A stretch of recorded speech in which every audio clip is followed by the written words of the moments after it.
Injuries are an expected part of a WWE star's life, with only a very lucky few managing to avoid any sort of operation or time on the shelf recovering from them. There are all different kinds of injuries, and every athlete will react to them differently. Some are minor and can be worked through, while others immediately end careers. Some injuries don't immediately end careers, but reduce what were once exceptional performers into much lesser versions of themselves. Whether they're headlining Hall of Famers, trailblazing innovators, or promising rookies, it's never a nice thing to see. I'm Adam Pacitti from Cultaholic Wrestling, and these are 10 WWE stars who were never the same after an injury. Join us.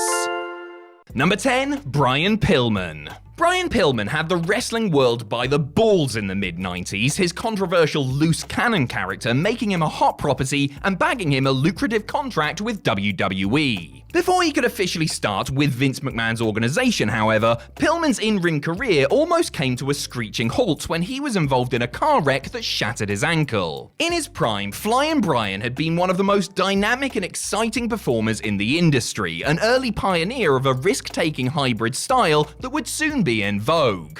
After his accident, however, Pillman was lucky to walk, let alone run, jump, or bump, with doctors having to fuse his ankle into a fixed position. The former WCW Tag Team Champion signed with WWE anyway and attempted to downplay the severity of his situation. But anyone who saw him try to battle through the pain could tell that Pillman wasn't even close to his best. Every single movement appeared to cause him great agony, and it was depressing witnessing the decline in real time just months before his untimely passing at the age of just 35. Number 9, Paul Orndorff. In an era filled with larger-than-life physiques, Paul Orndorff stood out as one of the most impressive. His bulging biceps were matched by his talent between the ropes, an uncanny ability to generate crowd heat, which made him the perfect antagonist for Hulk Hogan in the mid-1980s. Mr. Wonderful and the Hulkster did record business taking their feud on the road, but making those big paydays came at a physical price for Orndorff. Opting against properly rehabbing an arm injury sustained during a weightlifting accident, Orndorff continued to work and see out his program with Terrible Terry. The upshot was the untreated injury got worse and Orndorff's arm atrophied, causing him to enter semi-retirement. He returned to the squared circle for WCW after a long layoff, but he was not the same man who had sold out stadiums with Hogan. Don't get me wrong, he still looked great and he could still legitimately kick most of the other wrestlers' asses while wearing flip-flops, just ask Vader, but he was far from the awesome performer he once was and didn't get higher than the mid-card.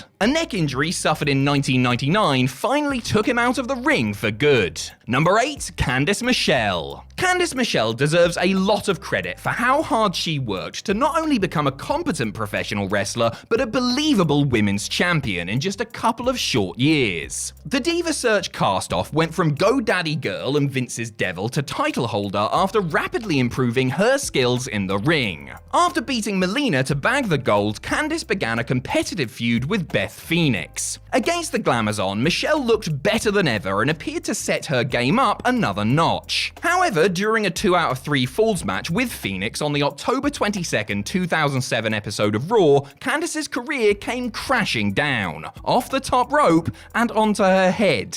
It was a scary accident that stopped the match and put her out of action for several months as she nursed a nasty concussion and broken collarbone. Sadly, Michelle re-injured herself by tearing the scar tissue over her previous injury during her very first match back. Having to undergo surgery for this one, Candice missed out on a WrestleMania match, and when she did come back, her career was never quite the same and she was unfortunately gone within a year. Number 7, Terry Gordy.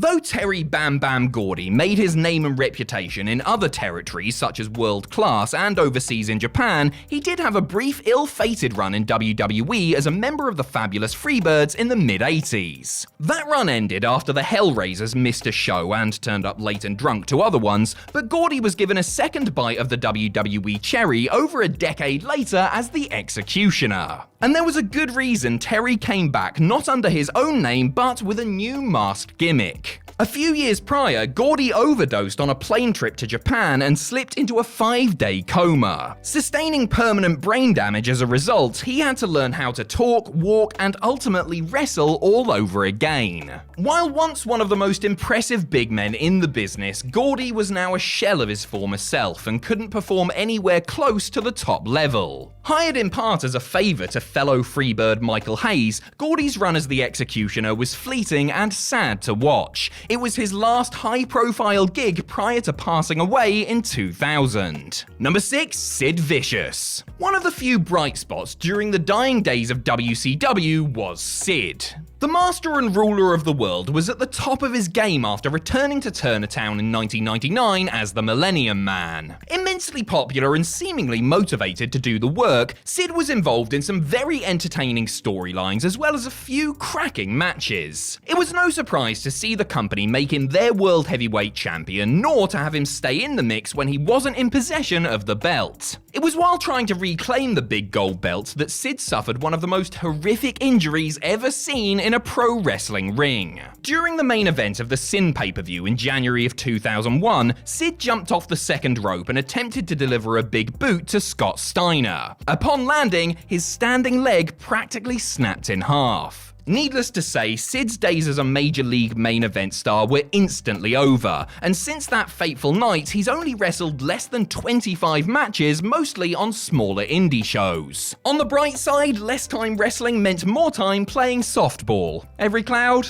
Number 5. The Dynamite Kid. If you look up the word innovative in the dictionary, you will find adjective, featuring new methods, advanced and original. But if it were up to me, there would just be a picture of the Dynamite Kid there instead. Tom Billington was light years ahead of his time and did things in the ring that nobody else could even conceive of in the late 1970s and early 80s, his battles with the original Tiger Mask still holding up decades later, despite the bar having been raised considerably when it comes to the general standard of athleticism in the business. But the years of hurling himself about with reckless abandon and performing high-risk moves in those stiff rings took a toll on Dynamite, and his body began to break down before he turned 30. During a house show tag match in December of 1986, Kid suffered a freak back injury while jumping over Bob Orton Jr., who had dropped down to his stomach in a routine spot. He may have continued to wrestle on and off over the next decade, but it was the beginning of the end for Billington, his physical condition deteriorating and ultimately leaving him unable to walk. Number 4. The British Bulldog. Much like his British Bulldog's tag team partner Davey Boy Smith, who also suffered a freak back injury that began a painful decline. Smith was teaming with Jim Neidhart in the opening match of WCW's 1998 Fall Brawl pay-per-view when he took a backdrop from Alex Wright and landed awkwardly on the mat. Well, it wasn't the ring itself that he actually landed on, was it? No, it was part of the ring that contained the hidden trapdoor for the Ultimate Warrior to make his big entrance during the main event. Davey Boy was not in a good way, and his state only worsened until doctors finally discovered a staph infection that had worked its way into his spine. Bulldog was hospitalized for about a year and a half and almost lost his life, but returned to WWE in September of 1999 after being FedEx fired by the always sympathetic WCW. Put plainly, he shouldn't have been allowed to wrestle and only got by because he masked his agony with morphine. WWE initially pushed Smith as a WWE title caliber star, but it didn't take long to see that he wasn't up to it, and he was eventually let go, pretty much ending his career in the process. Number 3. Steve Austin.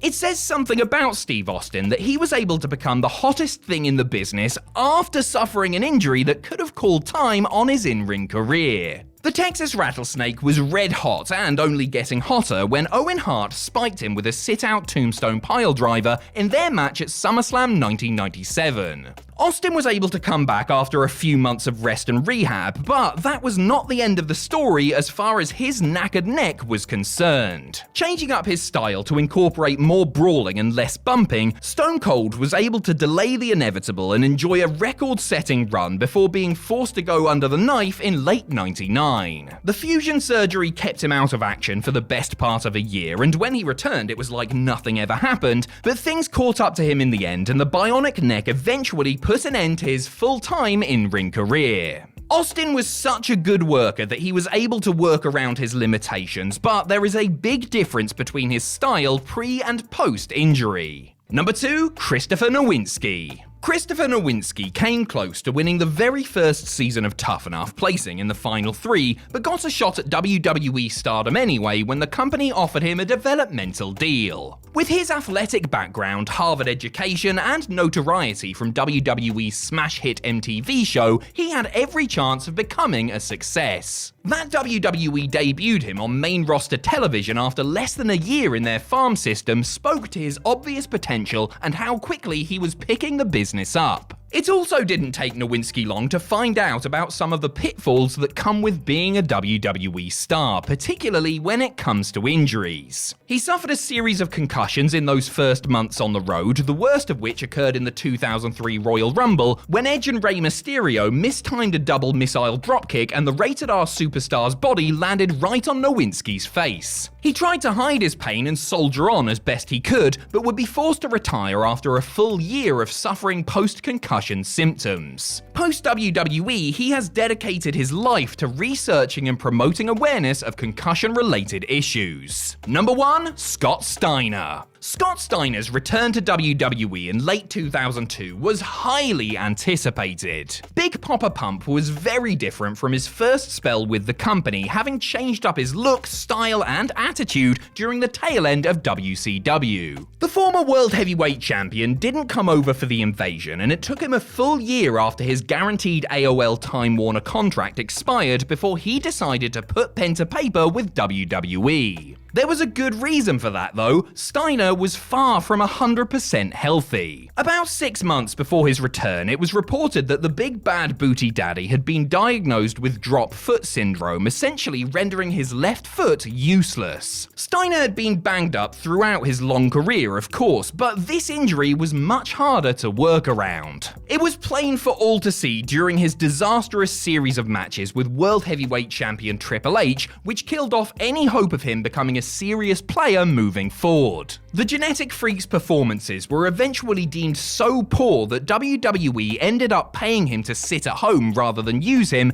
and the condition only got better with surgery after he had been released.